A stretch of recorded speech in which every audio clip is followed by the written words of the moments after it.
नमस्कार दोस्तों, मैं अंकुर उपाध्याय स्वागत करता हूं आप सभी का एक बार फिर से अपनी नई वीडियो में।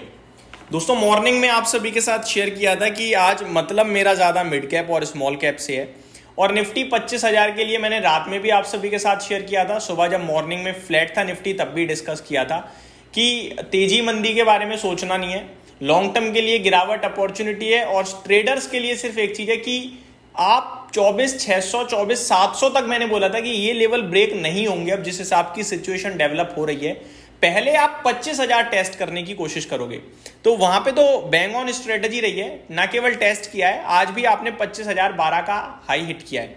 दोस्तों, ये दिख सबको रहा है लेकिन इस पर आप भरोसा नहीं कर पा रहे हो क्योंकि आप लोगों ने, हम लोगों ने बीते 1-1.5 महीने में ना पेन देखा है, दर्द देखा है कि ऊपर से बाजार नीचे आ जाता है, कुछ ना कुछ नेगेटिव होता है, नीचे आ जाता है, ग्लोबल अच्छा करता है, हमारा नहीं अच्छा कर रहा है, इसलिए वो सबके दिमाग में बैठ गई हैं चीजें। लेकिन अभी जो चीजें हो रही हैं ना, इसको हमारी गवर्नमेंट एक्सेप्ट कर चुकी है कि हमारे ऊपर टैरिफ आ गया है और हम जो तैयारी कर रहे हैं ना, वो ये तैयारी कर रहे हैं कि इस टैरिफ से कैसे बचा जाए और कैसे इसको बीट किया जाए।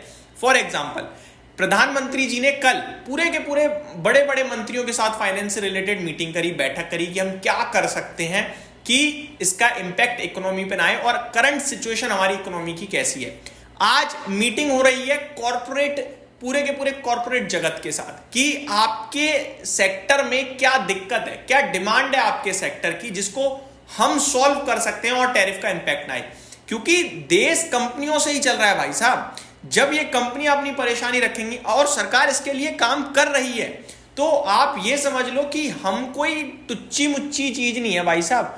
बहुत बड़े स्तर पे प्ले हो रही है इंडियन इकोनॉमी और ऐसे ही दुनिया की चौथे नंबर की सबसे बड़ी इकोनॉमी हमारा देश नहीं बन गया है और 5वीं की तरफ एग्रेसिवली हम बढ़ रहे हैं। अब अगर आप एक साल में जो बाजार में हो गया उसको देखकर ये कह दो कि बेकार है बाजार, तो फिर क्या कर सकते हैं। 2020 से 2024 तक कहां पैसा बना, यही तो बना था। तो ये सब चीजें जब आप कमेंट बॉक्स में लिख देते हो या कोई कहता भी है ना, बड़ा बुरा सा लगता है यार देखकर सुनकर कि कैसे कोई कह सकता है। यहाँ पे देश की ऐसी ऐसी कंपनियां 70-70 हजार करोड़ का तो मुनाफा बना रही हैं। कल एसबीआई की रिपोर्ट पढ़ी, मैंने आपके साथ शेयर भी किया था। मतलब एसबीआई ऐसी बैंक बन गई है दुनिया की कि बहुत सारी कंट्री में तो इतनी पॉपुलेशन नहीं है जितने एसबीआई के पास ग्राहक हैं।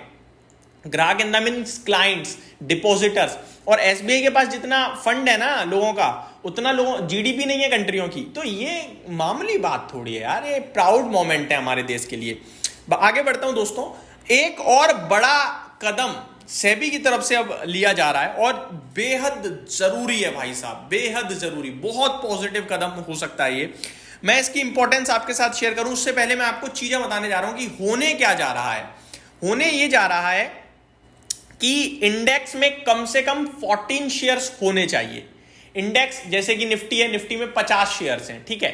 बहुत सी ऐसी इंडेक्सेस भी हैं जिनमें आपके 14 से कम शेयर्स हैं। तो सेबी कह रहा है मिनिमम साइड पे इंडेक्स में 14 शेयर्स होने चाहिए। एग्जांपल के रूप में बैंक निफ्टी में मात्र 12 शेयर्स हैं, तो यहां पे 2 और इंक्लूड होंगे आगे चलकर। ये अभी कंसल्टेशन पेपर है, बातचीत हो रही है, आगे और डिसीजन लिया जाएगा, बट ये डेफिनेटली बहुत पॉजिटिव होगा। अब आगे दूसरा क्या है, निफ्टी बैंक, फाइनेंशियल सर्विसेज, ये इंडेक्स ऐसे हैं जिनमें भी 14 शेयर्स नहीं है।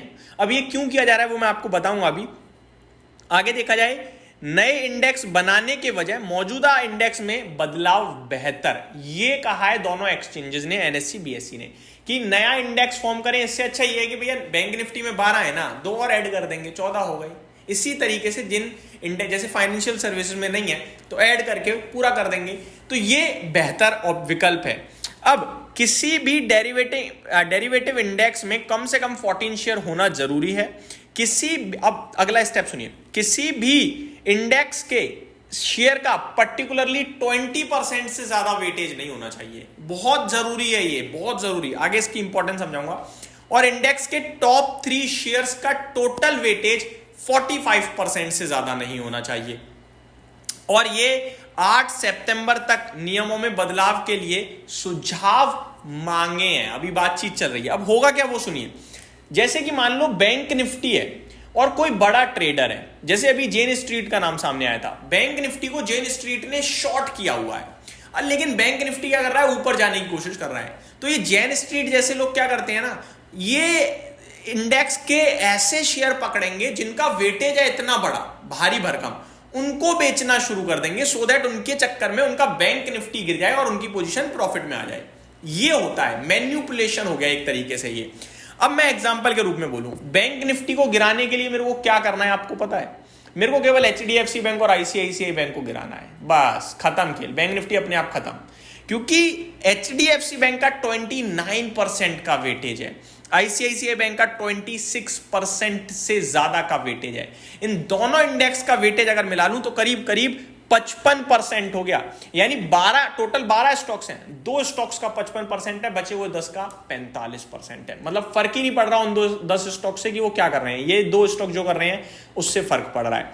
तो इससे होगा क्या, जब आप वेटेज अंडर कंट्रोल ले आओगे तो आपको मैन्युपुलेट करना मुश्किल होगा। आप 3 शेयर को भी मैन्युपुलेट करोगे तो भी 45% ही कर पा रहे हो, 55% अभी भी बाकी के शेयर्स चला रहे हैं। और 12 शेयर्स नहीं होंगे, 14 होंगे मिनिमम लेवल पे, 11 शेयर कुछ और कर रहे हैं इसका मतलब। तो ये सारी चीजों से क्या होगा, जो मैन्युपुलेट कर रहा है ना उसके लिए दिक्कतें आएंगी, उसको फेयर प्ले करने का मतलब करना ही पड़ेगा।